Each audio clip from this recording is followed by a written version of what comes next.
Hey guys, Dr. Mike Deuce, MTFU Longevity Over 50, www.mtfucoach.com. Just want to talk about money. And as perverse as that may seem and as dirty as that may seem, listen, the modicum of exchange that our society and the world does understand as far as you being able to get through the door and procure things and get things and enjoy things is money. You have to have money and you have to have lots of it. And with inflation and passing time, you're going to need more and more of it. I'm going to tell you, in embarking on an endeavor to get money, let's say you're going to college or you're getting a job or you're joining a Fortune 500 company, or you're starting your own business, you've got a new idea, a unique concept, and you want to capitalize upon it. I will tell you why most people don't make it. Um, Listen, if your idea is sound and your plan is fundamentally strong, you'll make it. But why do people not make it? They quit. Most people quit. As soon as you hit a snag or you have a bad day or your bank account gets hammered or you get a letter from a lawyer that's rather unsavory, you quit. And listen, one thing about me is I don't quit. I've had some things that fail, but I don't quit. I take it to the very, very end. Um, and why does this happen? Well, you share what you're doing with too many people, your parents, your friends, others. But your parents and your friends are the two groups of people that will most incontrovertibly tell you to not do it. Why? Because in their head, they don't think they can do it. And partially, when you start to become really successful and rise, they feel you're separating yourself from them and they feel threatened by it and they don't want you to do that. I don't know if I want to call that jealousy, but in any event, that's what happens. When I was 18 and I was in the gym and I was training really hard, there was an older guy in the gym. He was in his 60s. He was a famous guy. His name was Leo D'Amore.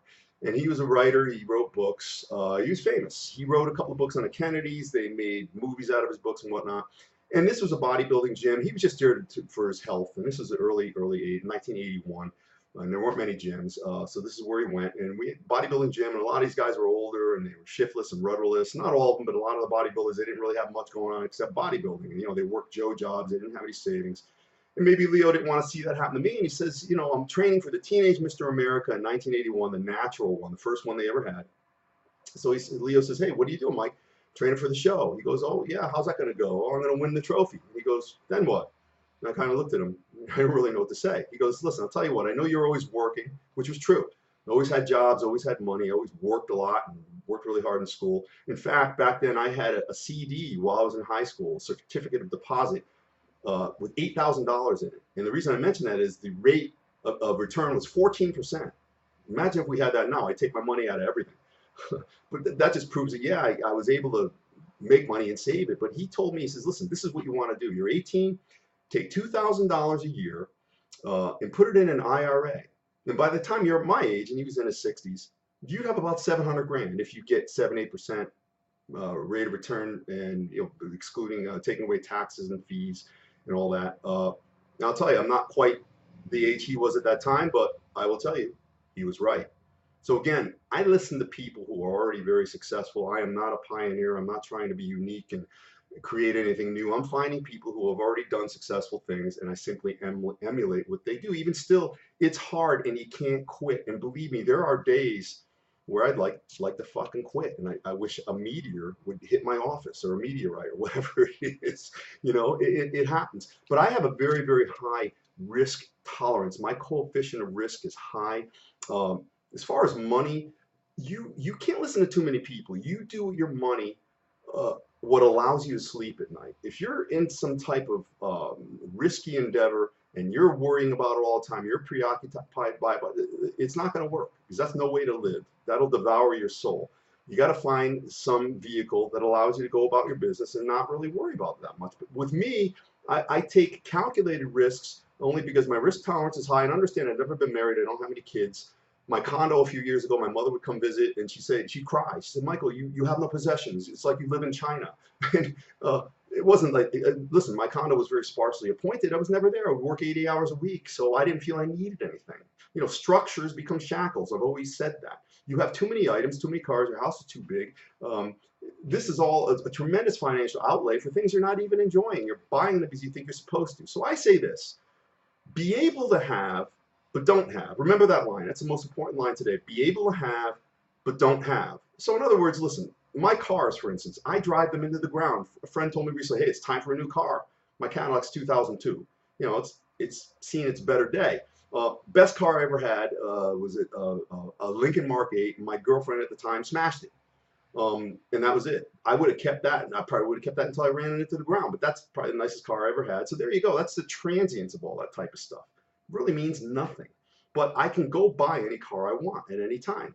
Just knowing that is enough for me, because mainly I'm not concerned with what anybody thinks about what I have or what I wear or how I look or where I go. It doesn't matter. You know, I'm able to compartmentalize in my mind. It's only me. I know nobody's thinking about me. And if you think people are thinking about you, here's something for you to know. They're not thinking about you. People think about themselves. They do not think about you. Now, you got to understand, listen, the average net worth of a guy my age in this country is about $50,000. Look, that's not going to cut it, and that's very poor planning, and that's endemic across the line.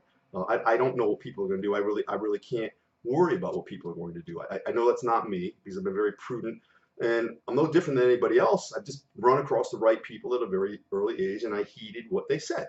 So here's my advice for you, for anybody. It's advice that I heed, that I was given by other people. Don't quit your day job that you may detest. Do not quit it. You need that money, you need that cash flow to take care of your responsibilities. Okay. And then you come home and you work on your passion that you're going to turn into a job or a business or a career or a money machine or whatever it might be. And because you have passion for that, you're not going to need as much sleep. You're not going to get tired. You love this. You're going to go home. You're going to start at 7. You're going to work till 2.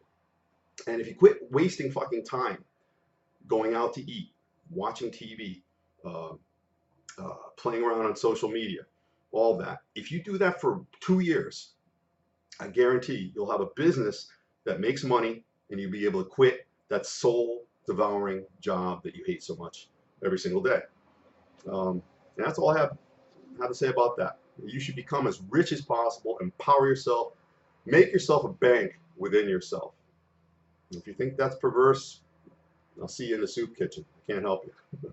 Dr. Mike Deuce, MTFU Longevity Over 50, www.mtfucoach.com. And please do, as always, subscribe to my YouTube, MTFU Longevity Over 50, for all new daily tips and videos. Leave your comments, thoughts, considerations below, because they are my oxygen. I do thank you.